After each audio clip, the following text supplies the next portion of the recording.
Halo anak-anak, selamat pagi. Apa kabar kalian semua? Ibu berharap kalian dalam keadaan sehat ya.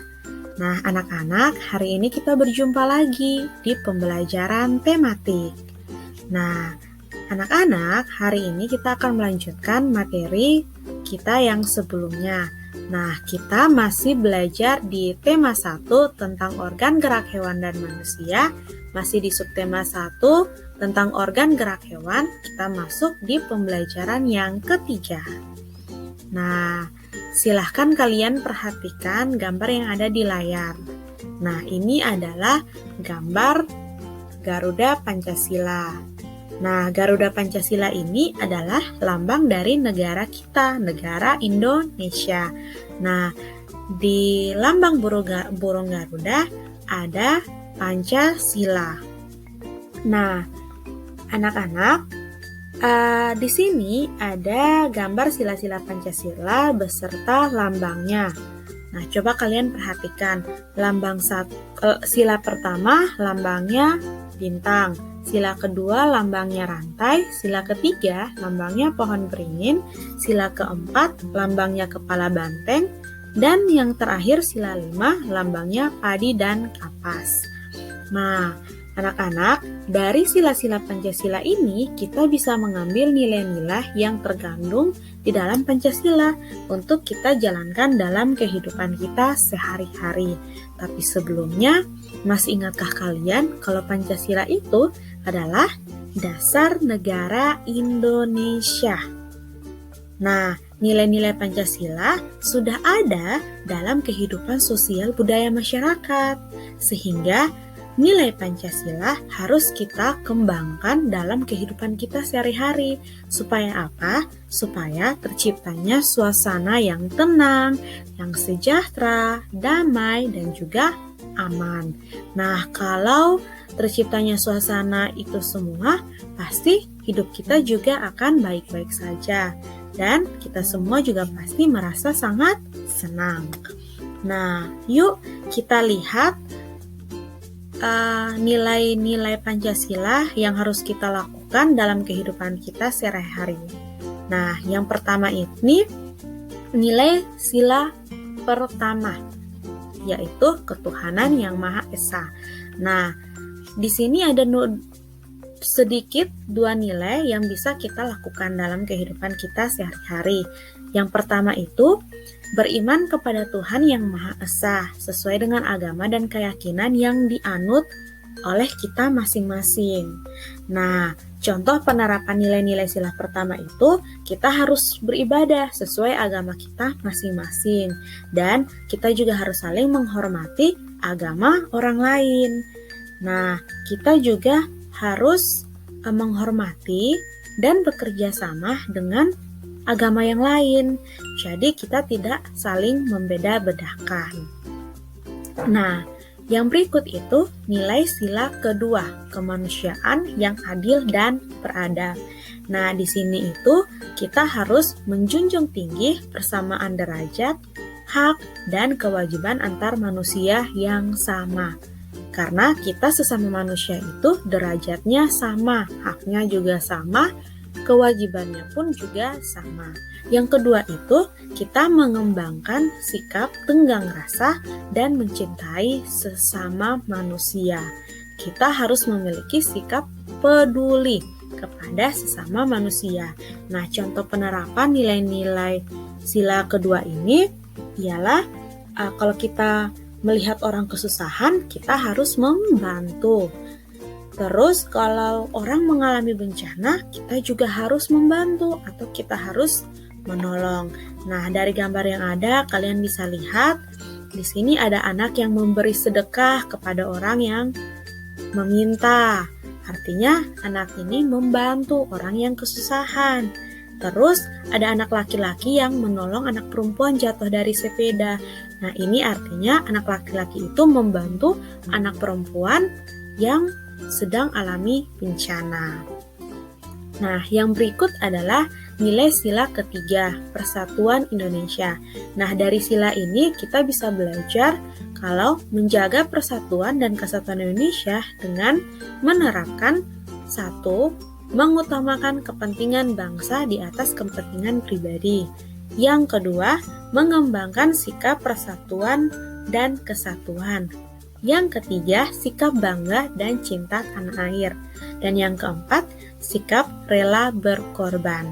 Nah, contoh penerapan nilai sila ketiga ini bisa kalian lihat di gambar. Itu ada warga yang sedang bergotong royong antar warga. Dan ada juga kalau di sekolah itu bergotong royong membersihkan lingkungan sekolah. Nah, artinya kita harus bekerja sama, harus saling membantu, harus menjaga persatuan dan kesatuan supaya negara kita itu tetap utuh. Dan kita harus selalu mementingkan kepentingan bangsa daripada kepentingan pribadi kita. Nah, yang berikut adalah nilai sila keempat, kerakyatan yang dipimpin oleh hikmat kebijaksanaan dalam permusyawaratan atau perwakilan. Nah, dari sila ini kita bisa belajar kalau kita itu harus mengutamakan musyawarah untuk mencapai mufakat dalam menyelesaikan permasalahan. Lalu yang kedua itu kita harus menghargai hasil dari musyawarah. Nah, sila keempat ini lebih ditekankan di musyawarah. Nah, musyawarah ini bisa dilakukan di desa atau di tempat kerja dan juga di sekolah, bahkan di rumah pun ada musyawarah. Nah, contoh penerapan nilai-nilai sila keempat ini yaitu kalian bisa lihat di gambar yang pertama itu warga sedang melakukan musyawarah untuk mencapai mufakat dalam menyelesaikan permasalahan. Dan yang kedua, gambar kedua itu siswa sedang melakukan musyawarah di ruang kelas untuk pemilihan ketua kelas. Nah, dalam bermusyawarah kita harus mementingkan kepentingan bersama dan tidak boleh menang sendiri. Karena di musyawarah itu kita harus bekerja sama, kita harus saling menghargai. Kita tidak boleh menang sendiri. Jadi, kalau hasil keputusan dari musyawarah itu apa, kita harus terima, kita harus menghargainya. Nah, nilai sila yang terakhir atau yang kelima yaitu keadilan sosial bagi seluruh rakyat Indonesia. Nah, dari sila ini kita bisa belajar tentang satu, menghargai hasil kerja keras orang lain. Yang kedua, menjunjung tinggi nilai kekeluargaan dan gotong royong. Yang ketiga, mengembangkan sikap adil terhadap sesama. Dan yang keempat itu mengembangkan sikap menghargai sesama. Nah, contoh penerapan nilai sila kelima ini bisa kalian lihat di gambar. Ini adalah contoh menjunjung tinggi nilai kekeluargaan dan tetap saling menghargai satu sama yang lain. Nah, anak-anak, dari kelima sila ini banyak sekali nilai-nilai yang bisa kita ambil untuk kita lakukan dalam kehidupan kita sehari-hari. Nah, kalau semua sila dari nilai-nilainya kita bisa lakukan dengan semangat, dengan baik, maka kehidupan kita akan damai dan tenang. Nah, selanjutnya silakan kalian perhatikan gambar yang ada di layar kalian. Coba kalian lihat, ini ada gambar apa? Yes, benar sekali, ini ada gambar peta. Peta apa ini? Peta Indonesia. Nah, dilihat dari peta ini, ada Pulau Sumatera, ada Pulau Kalimantan, Pulau Jawa, Pulau Bali, Pulau Sulawesi, Pulau Papua, dan ada juga Pulau Nusa Tenggara. Wah, banyak sekali ya pulau yang ada di Indonesia. Nah, anak-anak, ternyata Indonesia itu terbentang sangat luas, dari Sabang sampai Merauke. Nah, apa kalian tahu lagu dari Sabang sampai Merauke? Nah, coba nanti kalian nyanyikan lagu itu. Pasti kalian tahu kalau Indonesia itu sangat luas dan punya banyak pulau, dan banyak suku bangsa. Nah, anak-anak, peta itu, ilmu yang mempelajari peta adalah kartografi. Nah, sedangkan orang yang membuat peta adalah kartografer. Jadi beda ya antara kartografi dan kartografer. Kalau kartografi itu ilmu yang mempelajari peta, sedangkan kalau kartografer orang yang buat peta. Bedanya hanya di Raffi sama Rafer. Kalau Raffi itu ilmu, Rafer itu orang. Nah, anak-anak, ternyata peta itu punya fungsi. Fungsinya apa-apa saja, silahkan kalian lihat di layar. Fungsi yang pertama itu menunjukkan ketinggian atau kemiringan dari suatu tempat. Yang kedua itu menunjukkan lokasi pada permukaan bumi. Dan yang ketiga itu menunjukkan arah serta jarak dari suatu tempat. Nah, peta juga terbagi menjadi dua macam, yaitu pertama peta umum dan yang kedua peta khusus. Nah, kita mulai dari peta umum ya. Peta umum itu adalah peta yang menggambarkan ketampakan permukaan bumi secara umum. Nah, apa saja contohnya? Contohnya itu yang pertama peta Pulau Sulawesi. Yang kedua itu peta Pulau Kalimantan. Yang ketiga itu peta Pulau Jawa. Nah, peta umum ini berarti dia itu menggambarkan ketampakan permukaan bumi secara umum. Jadi dia secara umum, dia tidak khusus. Jadi kalian lihat di petanya itu, kalau ada Pulau Sulawesi, lihatnya secara umum. Itu adalah peta Pulau Sulawesi. Dan selanjutnya. Nah, kalau yang kedua adalah peta khusus. Nah, peta khusus ini adalah peta yang menggambarkan ketampakan tema tertentu.